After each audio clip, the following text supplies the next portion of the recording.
February 16th Finance and Audit Committee meeting. First, I'd like to recognize we are gathered on the traditional territory, the Snuneymuxw First Nation. Our clerk this morning will be Ms. Sheila Gurry. The Finance and Audit Committee meeting will be held in accordance with the Community Charter and Council Procedure Bylaw 2018, number 7272. As Ms. Gurry has indicated, if we were working in a divided workplace, so to speak, with some of us in physical attendance, I would be naming those of you who are coming into the meeting via Zoom, but everyone is attending on Zoom, so it's obvious to the public who's here and who's not. I'm going to read out the usual remarks, but they are somewhat different this time, and I'm asking members of council to pay close attention because given the fact that we are on Zoom, it's going to be a little different. As the province is now in phase 3 of the opening plan, question period has been reinstated for those in attendance at the Boardroom, Service and Resource Centre, 411 Dunsmuir Street for agenda items only. The question period sign-up sheet is on the table by the entry doors in the Boardroom, Service and Resource Centre. If during any meeting, any member of the gallery has a question regarding an agenda item, please write down your name and the agenda item on the sheet. At the start of question period, the corporate officer will call those who have signed up to address the council electronically through the microphone provided in that boardroom. Members and members of council who join the meeting electronically after the scheduled start time of the meeting must verbally advise me that they are present. Members disconnecting from the electronic meeting must verbally advise me prior to disconnecting, if possible, assuming it's not a technical difficulty. Members must remain muted and during the meeting until the chair has permitted them to speak. If you wish to speak, you must raise your hand virtual hand and physical hand in order to notify me that you have requested to speak. To oppose a motion, members must clearly verbally state they are opposed and raise their hands. So no passive voting, please, if you're opposed. And if any member wishes to declare a conflict of interest, they will be put in the virtual waiting room for the duration of the item, and members will be admitted back to the electronic meeting when an item has concluded. So if everyone's clear and seeing no questions or hands raised at this point, the first item on the agenda is the introduction of late items. Ms. Gurry, please. Thank you so much, Your Worship. For late items this morning, we have agenda item 7G, needs and options to address current gaps in daytime drop-in programming during cold weather. So the addition of the report titled Daytime Services for Vulnerable Populations. And that's it, Your Worship.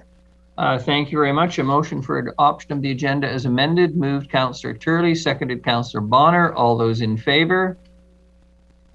Any opposed? None. Motion carries. A motion for adoption of the minutes is circulated. Moved Councillor Brown, seconded Councillor Bonner. All those in favor? Any opposed? None. Motion carries. We have no presentations as such. We have no delegations, and on to reports, and we have a number of reports. And the first is the Community Resiliency Investment Program, Fire Smart Community Funding and Supports Program, and that's going to be introduced by Chief Doyle. Chief Doyle, I hope you're with us this morning, so to speak.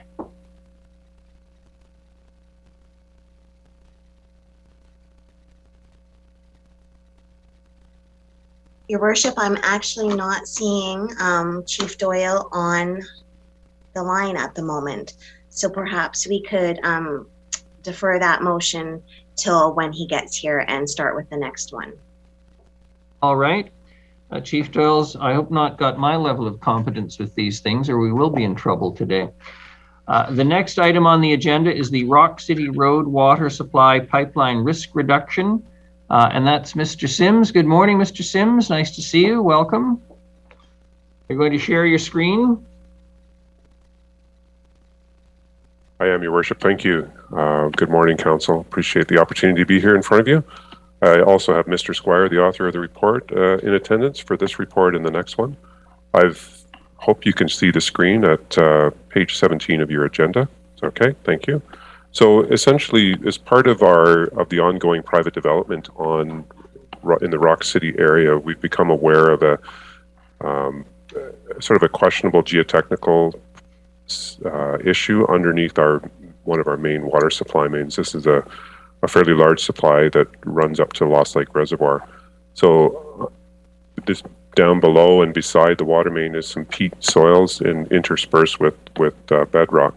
So we've done an analysis and determined that in a seismic event that this soil could slide and move into the wetland, and we run the risk of potentially pulling the pipe joints apart.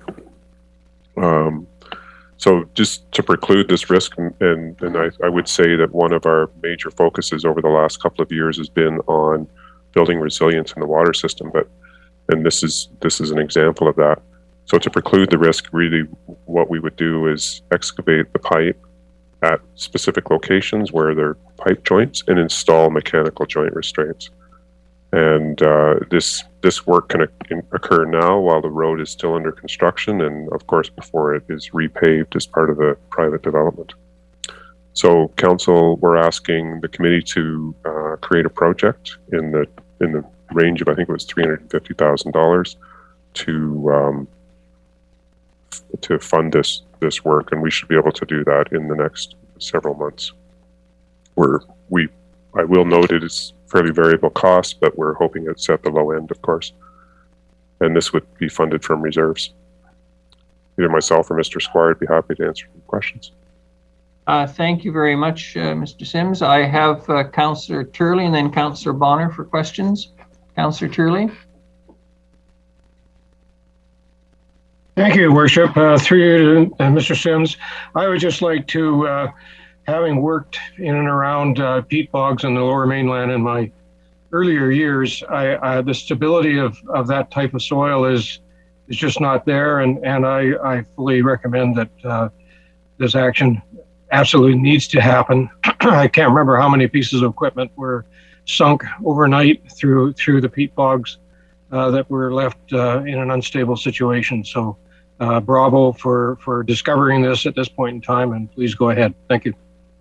Thank you, Councillor Turley. Councillor Bonner. Thank you, Your Worship. Just a question. If I understand it correctly, we're going to excavate the pipe. We're going to put clamps around the joints to stop them from coming apart. But as you mentioned, if this area slides, it's going to move probably significantly, like in terms of feet, if not, meters.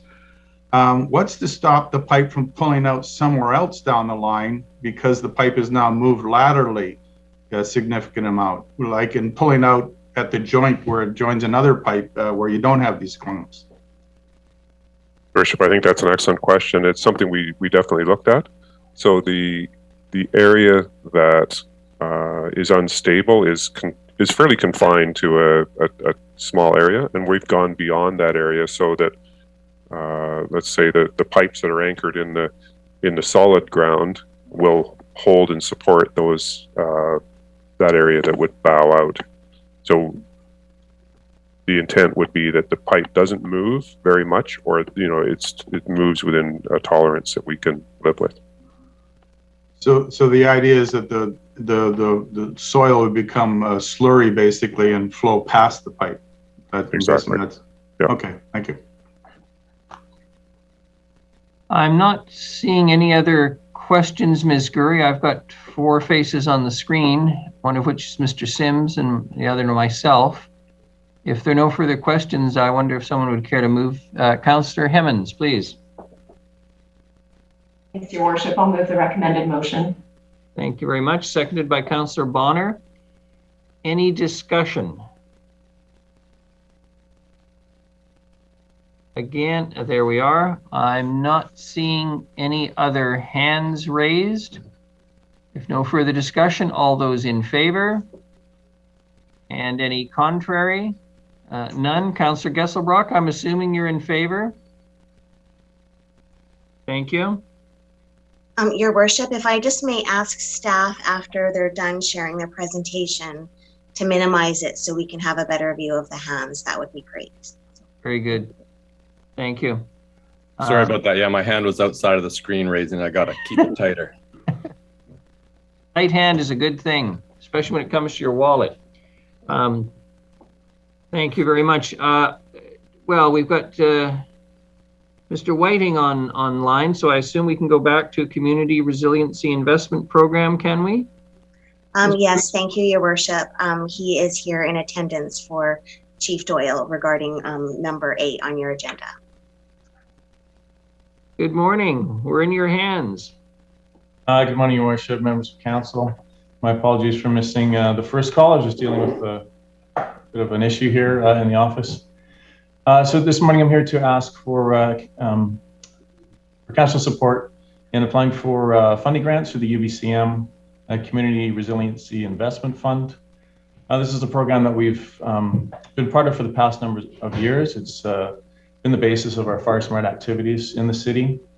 Last year, there was hundreds of hours contributed from various neighborhood communities in fire smarting their neighborhoods. This year's grant, we're asking for a total of $37,000. And that money will go towards education for some of our staff attending both the BC Fire Smart Convention here in the province, as well as the Wildfire Urban Interface Convention. It will go towards some public education. We have planned 2 open houses, Fire Smart open houses, to educate the public on Fire Smart initiatives and the theory behind Fire Smart, and giving them some knowledge to Fire Smart their homes on an individual basis. So our plans, depending on what happens with COVID, of course, but our plans would be to hold an open house both in the north end and in the south end. I would also support funding for our staff to attend the Nanaimo Home Show in May, again, to pass out information and to provide information to individuals on how to Fire Smart their homes. And then the bulk of the funding goes towards these neighborhood initiatives and Fire Smarting some of the areas that were identified in the 2016 Community Wildfire Protection Plan as being the moderate risk urban interface areas in the city. So those would be the Long Lake Heights area, the area around Cotta Lake, and Protection Island. And so in those areas, we contribute funds for the removal, chipping, and disposal of organic waste. And over the past number of years, as I mentioned, the neighborhood communities have been very engaged in this program in those areas, particularly in Protection Island. They're very active. They've been recognized as a Fire Smart Canada community, and they've put in an application for that recognition again. They've put in hundreds of hours of volunteer work. Our activity on Protection Island also involves city parks because of the nature of the parks over there. So we do work with Parks and Rec in the Fire Smart activities over there. And of course, it's particularly important on Protection Island because of the response challenges should a wildfire start on the island. So as I mentioned, in total, the request is for the UBCM for a grant of $37,000, which would fund that activity. There is no funding other than that for these activities, so we would still be able to do the education portions, but it would hamper our ability to Fire Smart these neighborhoods. So my request would be that council support this application. And I should make note that because this was for 2022, the grant application has gone in because the due date was at the end of 2021. So if council doesn't support this, then we would withdraw it. Thank you very much, Councillor Bonner. Thank you, Worship. I'll move the recommendation, and Mr. Whiting answer my question regarding what happens if this is 100% funding. So if we don't get the grant, what happens? But I think if in the event that we don't get the grant, we should consider funding it anyway, somehow, some other way. Thank you. And it's been seconded by Councillor Hemmons. Any other questions, comments, discussion? All those in favor?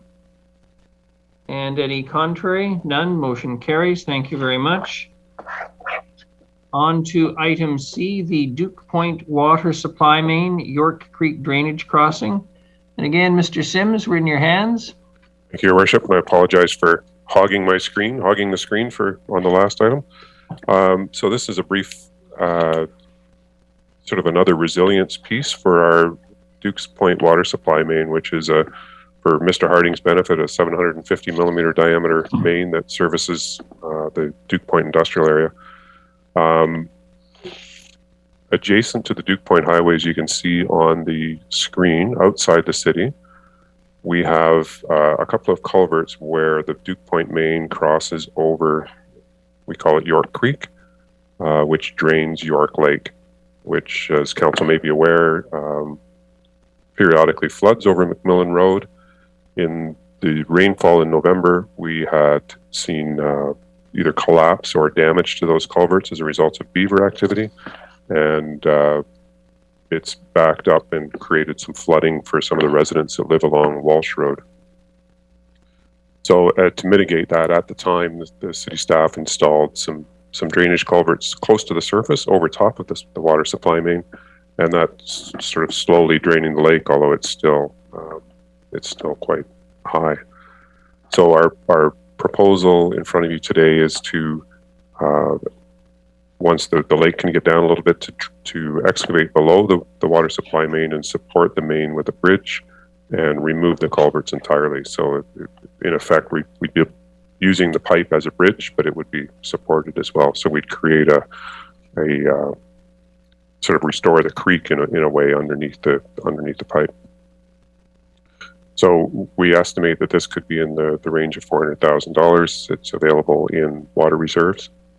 And this helps mitigate the risk not only to the city's infrastructure, but to private residents along Walsh Road, McMillan Road. And it'll help Ministry of Transportation and Infrastructure sort of refocus their efforts on their Duke Point culvert. I'll be happy to answer any questions, and Mr. Squire is here as well. Thank you. Thank you very much, Mr. Sims.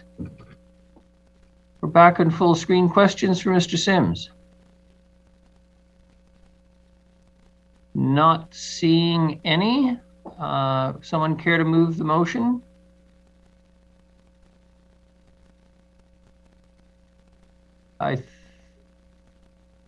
So moved if nobody else is. Councillor Thorpe, we have a seconder. Councillor Hemmons. Councillor Hemmons, thank you very much. Before I call for the vote or any discussion, I just want to thank Area Director Keith Wilson, who raised this issue and who advocated hard on behalf of his folks who were suffering as a result of this. Any discussion? Seeing none, all those in favor? Any contrary? None. Motion carries. Thank you very much. Thank you, Mr. Sims. Thank you, Your Worship. The next is the Community Program Development Grant, Nanaimo Nature Society. And Mr. Harding, nice to see you. The floor is yours. Good morning, Council. Thank you, Chair. Just a small but exciting program working with the relatively new Nature Society, which we're exciting to see kind of come and fill that void that we lost when the Nanaimo Nature Society, or the Natural Society, dissolved a number of years ago. So a small program that they want to try and get going as a pilot, which is guided tours at Buttertubs Marsh. These are the kind of tours and connection to nature we've been trying to do throughout the city. And this group is wanting to try and do this. So it's a pilot project for this year in hopes that it'll be one that'll continue on through other years and expand to other parks. So they're looking for $2,400, $2,450 for this pilot project. And I'd be pleased to answer any questions council may have on how this will function. Thank you very much, Mr. Harding. Councillor Thorpe and then Councillor Turley. Excuse me. Thank you, Your Worship. Through you. Thanks, Mr. Harding. I read the report and maybe I missed it, but I'm just not clear on the tours that are mentioned and the educational programming that goes with that. Would that be related to the East Marsh or the West Marsh? It will, because we don't have access into the West Marsh right now. We're trying to control that, keep people out of the West Marsh. This is for the main marsh, but it will look over into that area and the tours will talk about the importance of the West Marsh. Oh, thanks. That's what I assumed, because my understanding was the West Marsh was being kept not off limits, but fairly controlled and used by VIU for wildlife research. So that's correct. That's this group will also be working out of the cottage that's there also, which gets that hasn't been a lot of use lately, and so we're excited to see that cottage getting used also. Very good. Sounds good. Thank you. Thank you, Councillor Thorpe. Councillor Turley. Thank you, Your Worship. Through you to Mr. Harding. I lost my memory there for a minute. It's not that I haven't known him for very long. That's right. So I read over the report and I was a little concerned, not totally, because it's not a big amount of money, but there's not a lot of details on how the money is going to be spent. And I'm assuming the bulk of it is to pay for the students that are conducting the tours. And then the other question I had was the bird watching kits.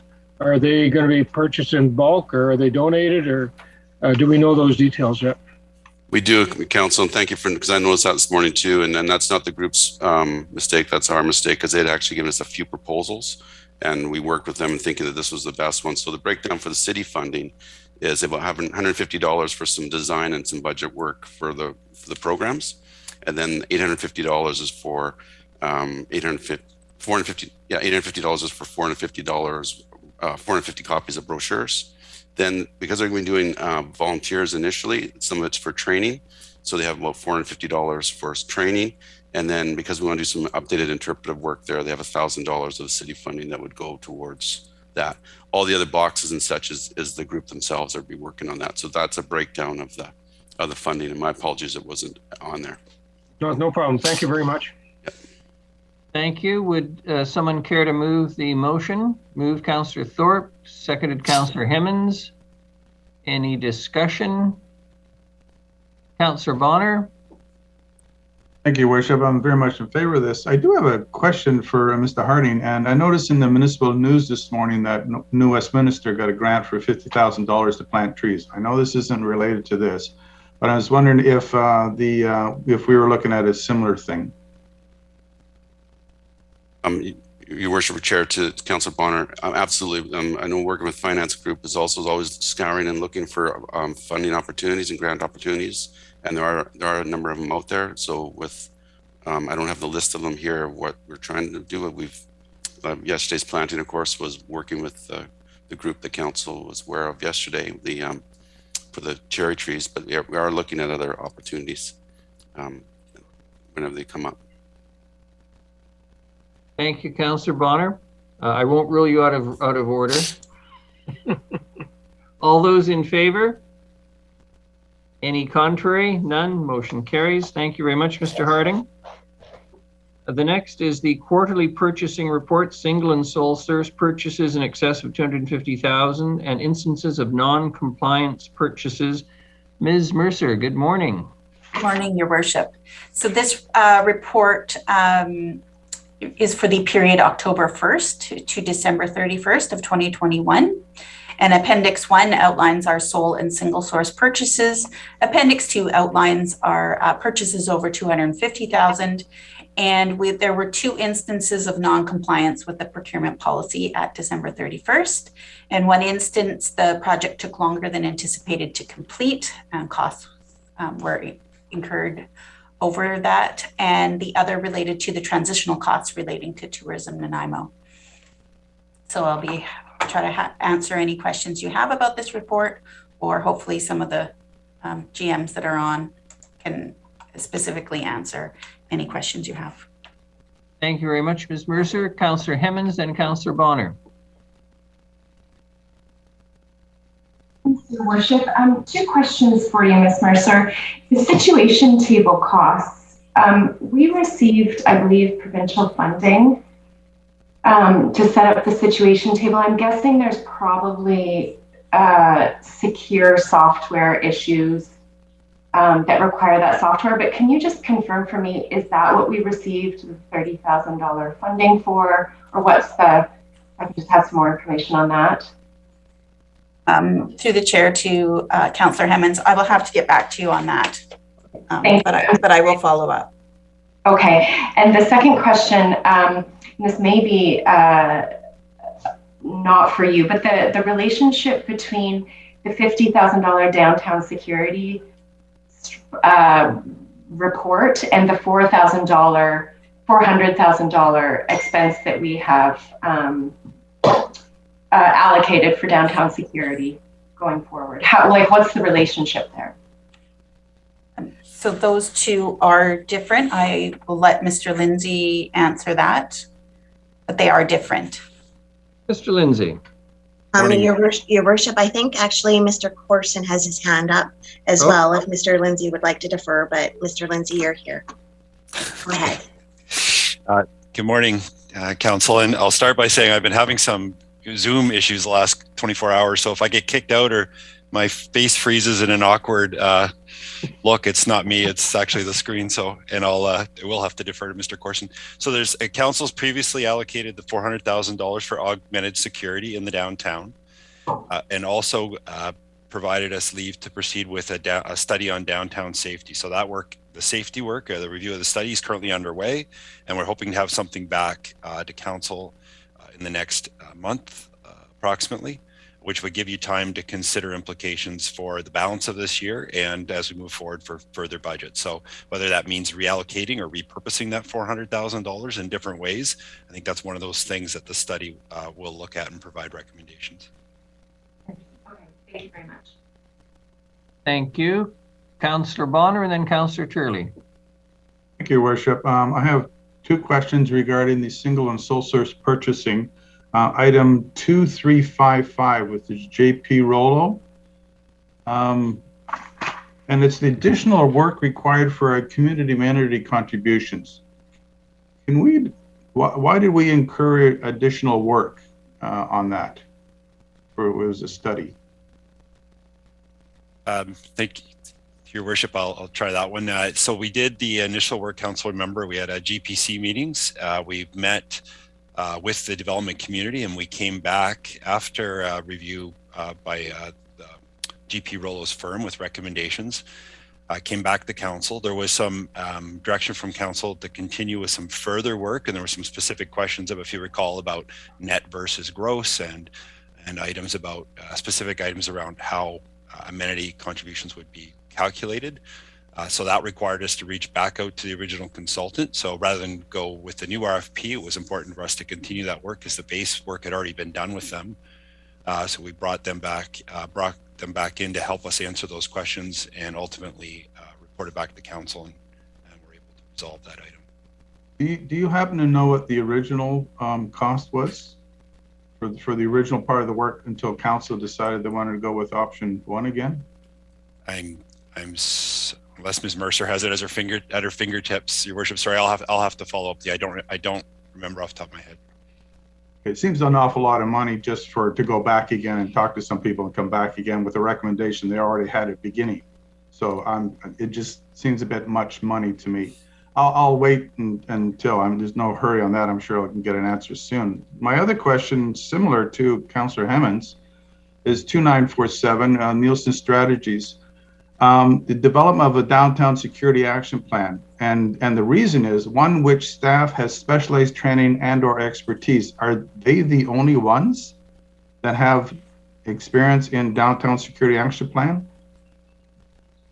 I think, Your Worship, I think you could argue that there may be others, but I think there's a unique combination of that firm and the consultants that they're able to bring in, both with an awareness of Nanaimo and current stakeholders in the downtown, and then expertise related to other lower mainland communities. So others may have further comments on that, but from my perspective, it warranted a direct award. Mr. Rudolph. Thank you, Your Worship. I was involved in this process, and there was an initial call for expressions of interest, and we did not actually receive a satisfactory response to that. So we went back to market and sought a partnership that would resolve this. And this particular group have two components that were very beneficial. One is a subject matter expert in terms of the retired police chief for Abbotsford and former deputy police chief for the city of Vancouver, and his beat was the downtown east side of all things. So he had an area of responsibility and expertise in that. And the second is Mr. Nielsen, who, by virtue of a number of projects over a number of years and working with the city, has a very strong track record and could facilitate a process with the stakeholders involved, because he's worked with them before, that was very helpful.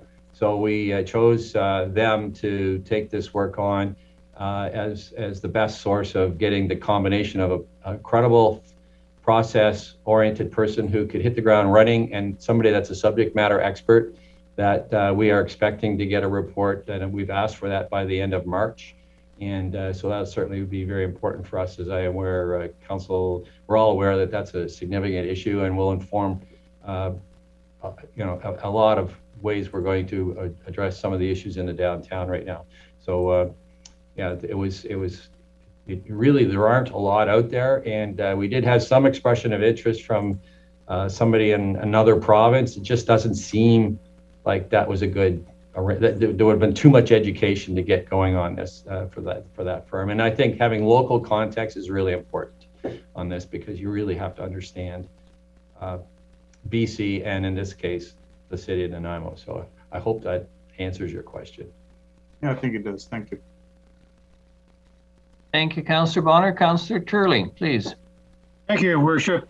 First of all, I'm not sure, I didn't catch what Councillor Hammond's first item was. Hopefully it wasn't 2994. If it was, I apologize. I missed it. The question I have is with regard to the reason for the $24,600, and it refers to the grant received was contingent on the city. Is anybody, I don't remember how much that grant was. Through your worship to Councillor Turley, we're looking into that right now, and I'll get the details on that. Okay, thank you. Thank you, Councillor Turley. Any other questions? There's no motion here. It's just a report to council. So this is your time to raise issues of concern.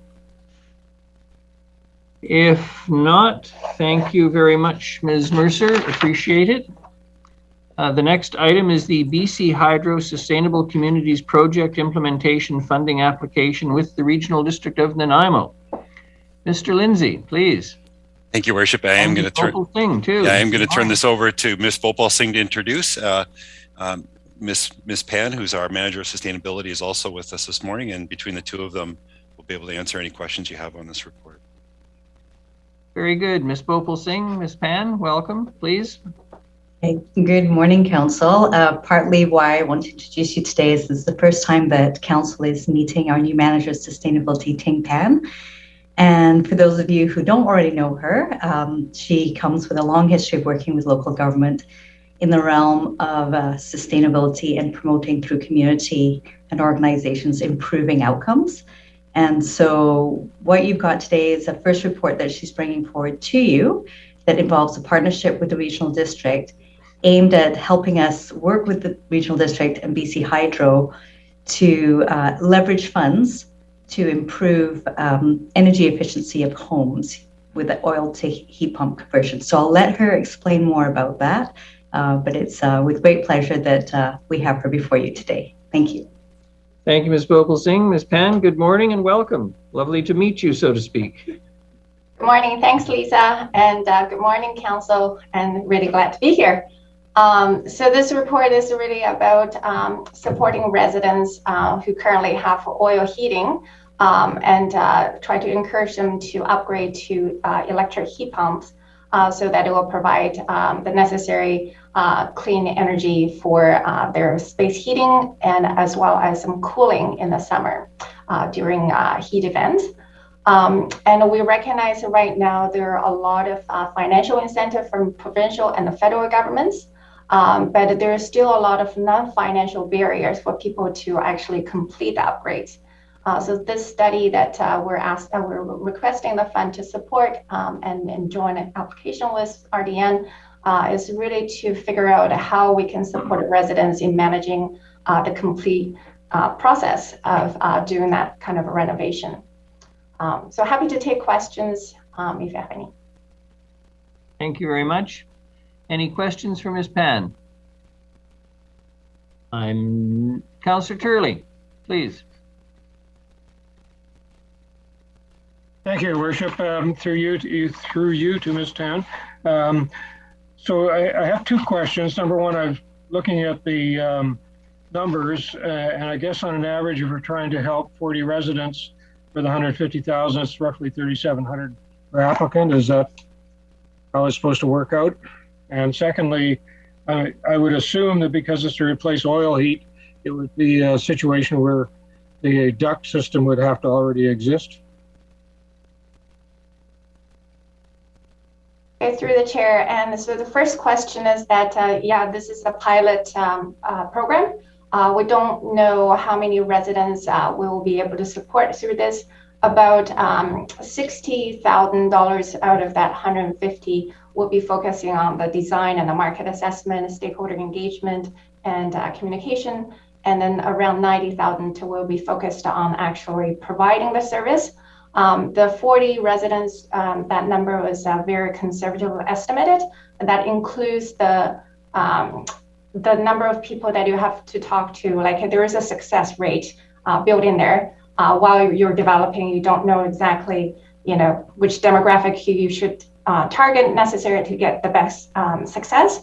So you might be talking to 5 residents and only 1 actually gets through this process. So 40 was the minimum that we want to target, and we'll basically, take it from there, and we may end up actually helping more residents within that fund. We'll just basically keep going until we finish and exhaust that $90,000.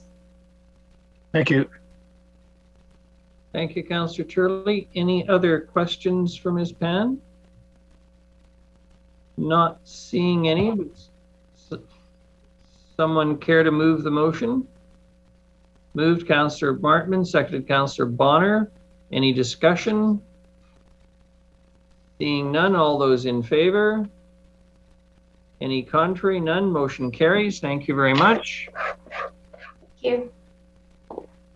And the last item is the needs and options to address current gaps in daytime drop-in programming during vulnerable weather, report titled Daytime Services for Vulnerable Populations. Mr. Lindsay, please. Thank you, Worship. And this report is specifically a follow-up to a motion that was made by this committee at your meeting on January 19th. And it was following a presentation that was made that day that you received from Risebridge. So the motion, the exact motion, was further provided consent by council at your meeting on Monday, last Monday.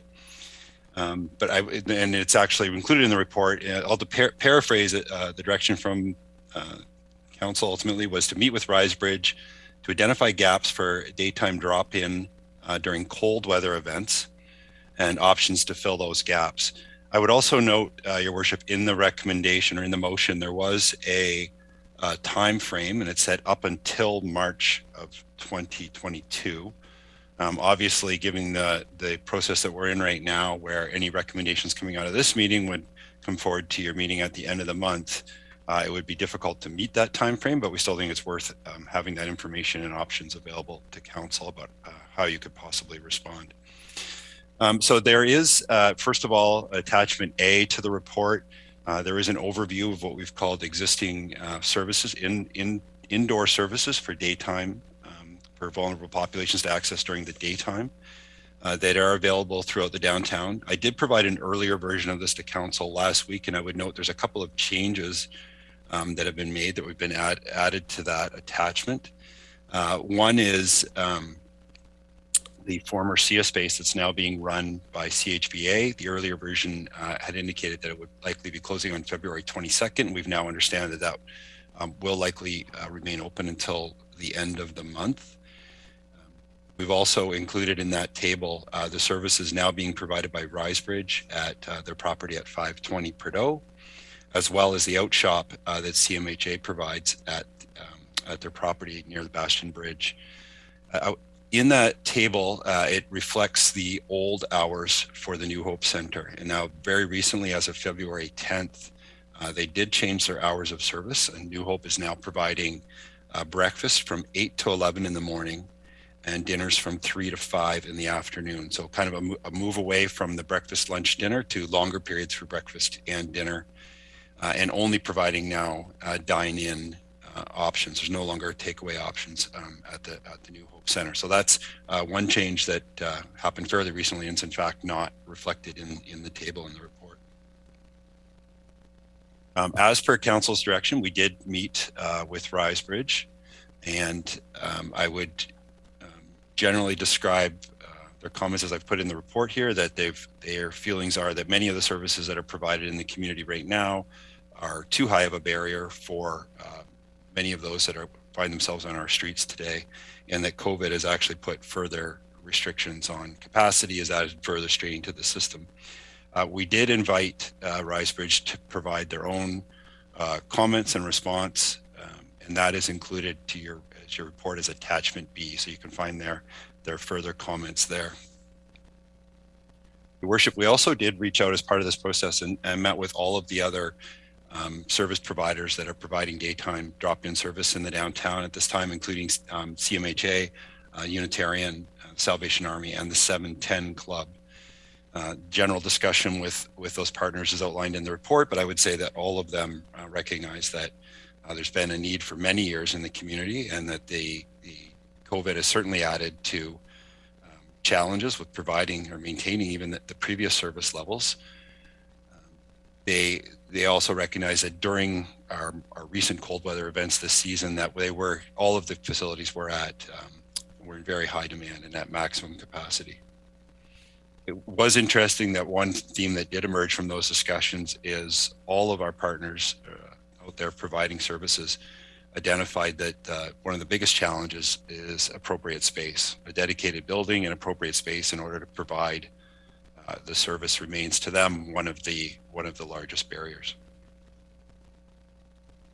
Your Worship, now in the report, as it is an information report, but as per Council's request, we did provide some options for filling those gaps, and the options are outlined in the report, including proposed motions if Council want to proceed with one or more of these options. And I'll go through them quickly. The first is generally what I would describe as a status quo. Council right now is received the recommendations of the Health and Housing Task Force and has directed that a systems planning organization be established to implement the plan and to coordinate efforts of all providers in the community.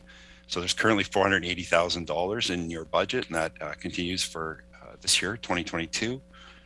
So that work is now underway. So there's no further motion that's required from Council. That work would continue. Second option is we did previously, as the report speaks to, from 2018 to 2020, we had $100,000 annually in the city budget to support a service and resource center. And as I've said before, we recognized at that time that $100,000 was not going to be near enough to properly establish and operate a resource center, and that we would require multiple partners in all likelihood to make that successful. After 2020, that no longer existed in the budget, and that was replaced by the money that was being allocated for the SPO. However, there is carryover or carry forward that we did from those funds, and there's today about $193,000 remaining from those previously unallocated carry forwards. Council has used some of that money already to fund the breakfast program at Salvation Army last year and to support the warming center opening at Caledonia Park in December, late December of last year.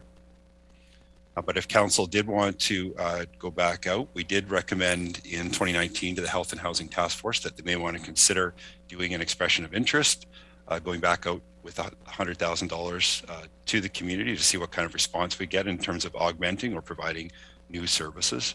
And that is an option we think that still remains available for Council. So the motion is included there if that is something that Council wanted to pursue.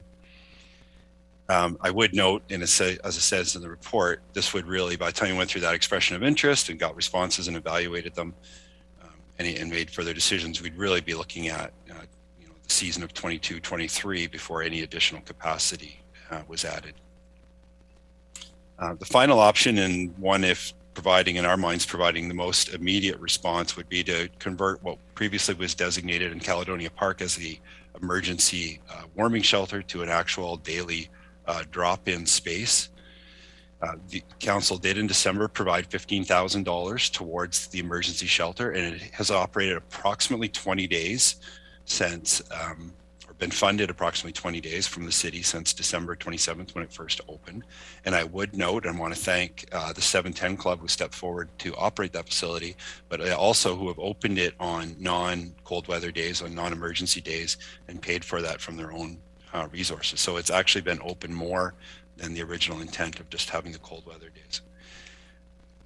again, if council wants to take immediate response and provide additional capacity, we think the one option is converting this space to a daytime drop-in center. And we believe the budget would be approximately $15,000 to run it for the month of March. Now, I know this is a little bit outside of the original timeframe of your report or your motion, and acknowledge that it's, this would be a service beyond an emergency warming shelter as the motion. Certainly, as we move into the month of March, we do not typically see many days where we would be in the need of emergency warming shelter based on our current definitions. But that option is available to council, and again, the approximate budget would be $15,000 to move forward. So, Your Worship, that's a summary of the report, but I'm certainly happy to take any questions. Thank you very much, Mr. Lindsay. In order, Councillors Gesselbrock and then Bonner, please. Thanks, Your Worship. I appreciate the report and the effort put into it. I think I'm still feeling that there is just a gap in coordination and speed and response. And I know a lot has been put on the SPO to sort of provide that resource in the community. And that's, I think, partly why, because there's still that gap, that these, we're seeing our response maybe be a little bit slower, and that these gaps are still existing, and that there's quite a conversation that's continually trilling around that, and people asking, what we're doing and what service providers are doing and that. And I guess my question is, first is just in terms of the SPO to be able to manage sort of these types of questions and provide the resourcing for that.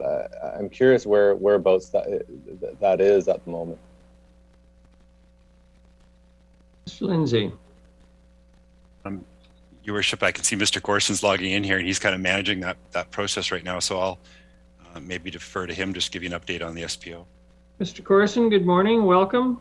Thanks, Your Worship. Yeah, so we're still working on the Charter, Councillor Gesselbrock, and we've had a meeting just last week with the transition group. So we were looking at the feedback we got from the Homeless Coalition, and we're in the process of making some revisions to that document.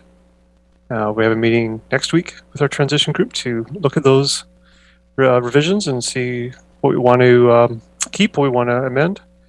Then we're going to be going back out to the Homeless Coalition and getting some more feedback from them, and then we'll decide if we're going to do a larger consultation piece on this or not. So still in the works, getting lots of good feedback. Hoping to have something, late spring, I think would be my personal goal. Great, thank you. I think with the SPO, it's that group that's going to be the best equipped to determine gaps and resourcing going forward. And I think we're in a bit of a gap period before that's up and running, and which we've been for a while. I think that there is a need to cover the gaps in terms of some form of daytime access to a warm space during the times when there's not meal programs operating. And I think that there is frustration voiced in the community about the lack of those resources, and I think that's totally valid, and I appreciate the efforts of groups bringing those frustrations forward. I think that the option 3 that was put forward by Mr. Lindsay is a reasonable stopgap measure, for the next month while there is still cold weather. And hopefully next year we'll be able to go into the next season, with a bit added firepower of coordination around these things with the SPO up and running. So I'd be in favor of option 3, and after further discussion, I'd be happy to move that. Thank you. Thank you very much, Councillor Bonner. Your Worship, did Councillor Gesselbrock actually make the motion, or did you suggest he might? I was going to wait till you make your comments, but I'm happy to move it. Okay, I'll second it. And just a quick little question regarding the funding. We're talking an additional 15,000. So in essence, there'd be like 20,200 available for this much needed service. And is that starting now? So they're going to use the 5,000 to get into the end of February?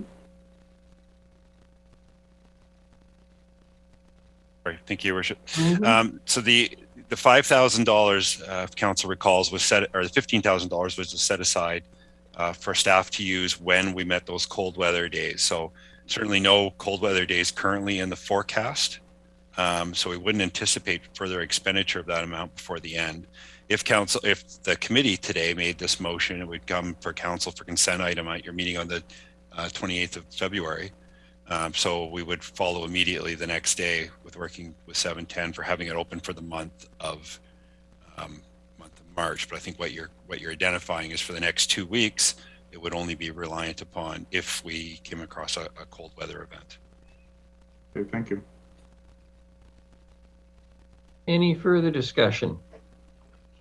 If I may say, I want to thank Mr. Lindsay and staff for bringing this report forward and responding in the way that they have, and ensuring that Risebridge was able to provide its report to council as well.